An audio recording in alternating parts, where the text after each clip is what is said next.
സ്നേഹമുള്ളവരെ, ജീവിതം ഒരു വിശ്വാസത്തിൻ്റെ യാത്രയാണ്.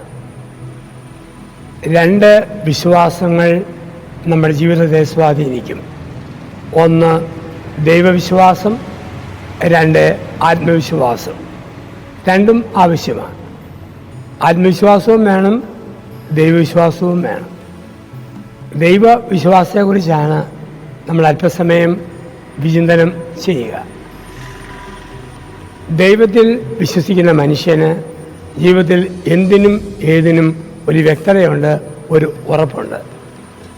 നമ്മുടെയൊക്കെ സാധാരണ ജീവിതത്തിൽ ഏതെല്ലാം കാര്യങ്ങളിൽ നമ്മൾ വിശ്വസിക്കുന്നവരാ. ഒരു വണ്ടിയിൽ യാത്ര ചെയ്യുമ്പോൾ ഡ്രൈവറെ വിശ്വസിക്കണം. ഡ്രൈവറെ വിശ്വസിച്ചാലേ വണ്ടിയിൽ നിന്ന് യാത്ര തുടരാൻ നമുക്ക് പറ്റൂ. ഒരുപക്ഷെ അറ്റാക്ക് വരാം, കയ്യിൽ നിന്നും അറിയാം, പക്ഷെ അതൊന്നും നമ്മൾ കണക്ക് കൂട്ടുകയല്ല. നമുക്ക് വിശ്വാസം ഈ ഡ്രൈവറുടെ കയ്യിൽ ഈ വണ്ടിയും എൻ്റെ ജീവിതവും സുരക്ഷിതമാണ്. ഒരു വലിയ വിശ്വാസം. ആശുപത്രിയിൽ ചികിത്സിക്കാൻ പോകുന്ന രോഗിക്ക് ഡോക്ടറിലും നേഴ്സിലും വിശ്വാസം വേണ്ടേ? നേഴ്സ് കുപ്പിയും കൊളുത്തും കുഴലുമായി കുത്തിവെക്കാൻ വരുമ്പോൾ എന്നാ ധൈര്യത്തിലാണ് കടന്നു കൊടുക്കുക. ഒരു നിമിഷം അവളെങ്ങാനും അബ്നോർമലായി മാറി സൂചിയെങ്ങാനും നെഞ്ചത്ത് കുത്തിക്കയറ്റിയാലോ? ചെയ്യുകയല്ല ഒരു വിശ്വാസം. ഡോക്ടറോട് ഞാൻ പറയുന്നു, എൻ്റെ നട്ടലിൽ കുത്തിവെച്ച് ബോധം കെടുത്തിയിട്ട് ഓപ്പറേഷൻ നടത്തിക്കോ? എന്നാ ധൈര്യത്തിലാണ് ബോധം കെടുക? ബോധം കെട്ടി കിടക്കുമ്പം ഈ ഡോക്ടറെങ്ങാനും എൻ്റെ മർമ്മപ്രധാനമായ വല്ല അവയവങ്ങളും ചെത്തിപ്പറിച്ചുകൊണ്ട് പോയാലോ? ചെയ്യുകയല്ല വിശ്വാസം. ഡോക്ടർ രോഗിയോട് പറഞ്ഞു, നടുവിൽ കുത്തിവെച്ച് മരപ്പിച്ചിട്ട് ഓപ്പറേഷൻ. രോഗി ചോദിച്ചു, ബോധം കെടുന്ന ഇഞ്ചക്ഷന് എത്ര രൂപയാ? ഡോക്ടർ പറഞ്ഞു, ഇവിടെ ബോധം കെടുന്ന ഇഞ്ചക്ഷന് 750 രൂപ. രോഗി പറഞ്ഞു, പൊന്നു ഡോക്ടറെ, 50 രൂപയ്ക്കുള്ള ബോധം പോലും ഇല്ല, അത് കെടുത്താനായിട്ട് 750 മേടിക്കുന്നത് എന്തോരം അന്യായമാ? ഡോക്ടറെ വിശ്വസിക്കേണ്ടേ? ഇനി ദാമ്പത്യത്തിൽ ഒരു വിശ്വാസം. അരിശം വരുന്ന ഭർത്താവും ഭാര്യയോട് പറയുക, മുതുപിശാചെ, നിൻ്റെ അടിവേര് നോക്കി ഞാൻ ചവിട്ടി വെച്ച് തരും.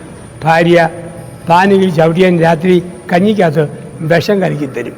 എന്നാലും അവൾ കൊടുക്കുന്ന അത്താഴം അവൻ കഴിക്കും, അവനോടൊപ്പം കട്ടിൽ കിടന്ന് അവൾ ഉറങ്ങും. ഒരു വിശ്വാസം. അപ്പം പച്ചയായിട്ട് പറഞ്ഞാൽ സ്വന്തം അപ്പൻ ആരാന്നുള്ളത് പോലും ഒരു വിശ്വാസമല്ലേ?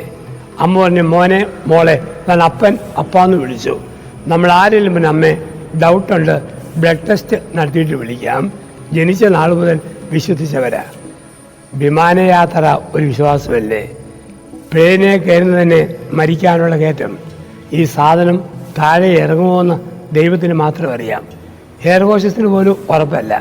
ഒരു സീറ്റിൽ ബെൽറ്റിട്ട് നമ്മളെ മുറുകി കെട്ടിവെച്ച ശേഷം അവൾ പറയും, അപകടം വന്നു, ജീവൻ രക്ഷിക്കണമെങ്കിൽ 9 ഡോറുണ്ട്, ഇതിലേ ചാടാം, എതിലേ ചാടാം, അങ്ങോട്ട് ചാടാം. ചാടാനാണ് പിന്നെ കയറ്റേണ്ട കാര്യം വല്ലതും ഉള്ളൂ. പിന്നെ പറയും 35,000 അടി പൊക്കത്തിലൂടെ വിമാനം പറക്കുമ്പോൾ ശ്വാസം കിട്ടാതെ വന്നാൽ തൂങ്ങി ഇറങ്ങുന്ന ഓക്സിജൻ്റെ സഞ്ചി എങ്ങനെ വായി തള്ളി കയറ്റണം? ഞാൻ നോക്കത്തേയില്ല. ഇത്രയും പൊക്കത്തിൽ വിമാനം പറക്കുമ്പം ഇതെങ്ങാനും തകർന്നാൽ പിന്നെ ഓക്സിജൻ തപ്പാൻ എവിടാ സമയം? എല്ലാവരും വിശ്വാസം. ബാർബർ ഷാപ്പിൽ പോകുന്ന ആണുങ്ങൾക്കറിയാം ഒരു വിശ്വാസം. കസേര ചെന്ന് മലന്ന് കിടക്കുന്നു, ബാർബർ ഒരു പുതപ്പിട്ട് പൊതിച്ചിട്ട് ക്രിസ്മസ് പപ്പായെ പോലെ പതച്ച് നമ്മളെ മേക്കപ്പ് ചെയ്യുന്നു. എന്നിട്ട് ഇവൻ ഒരു കത്തി എടുത്തിട്ട് വടിക്കുക, താഴോട്ടും മുകളിലോട്ടും മുകളിലോട്ടും താഴോട്ടും. ഒരു നിമിഷം അവളെങ്ങാനും അവൻ ആ കത്തി ഇങ്ങോട്ട് വടിച്ചാൽ കഥ കഴിഞ്ഞു. ചെയ്യേല ഒരു വിശ്വാസം. നമ്മൾ ബാർബറോട് ചോദിക്കുമോ വട്ടമുണ്ടോ? കുടുംബത്തിൽ ആർക്കെങ്കിലും ഭ്രാന്തുണ്ടോ? കുടുംബപരമായി മാനസിക തകരാറുണ്ടോ? ഒന്നുമില്ല. ഒരു വിശ്വാസം. ഇരുന്ന് കൊടുക്കുന്നു, ബാർബർ ഷേവ് ചെയ്യുന്നു. മുഴുവൻ ഒരു വിശ്വാസമാണ്. എങ്കിൽ മാറ്റങ്ങളുടെയും മറിച്ചുകളുടെയും ലോകത്തിൽ മാറ്റമില്ലാത്ത ദൈവം, ആ ദൈവത്തിൻ്റെ നടത്തിപ്പിൽ വിശ്വസിക്കണം.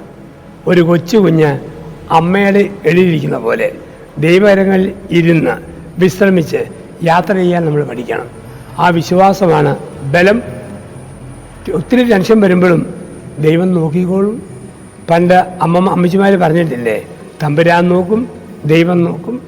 അതാണ് പറയുക, ദൈവത്തിൽ കുരുക്കിട്ട്, ദൈവത്തിൽ കുടുക്കിട്ട് ജീവിതം നയിക്കുന്നതാണ് വിശ്വാസയാത്ര. അങ്ങനെയുള്ളവർ തളരുകയല്ല, തകരുകയല്ല, അവർ പിടിച്ചു നിൽക്കും. ജീവിതത്തിൽ തകരത്തില്ല.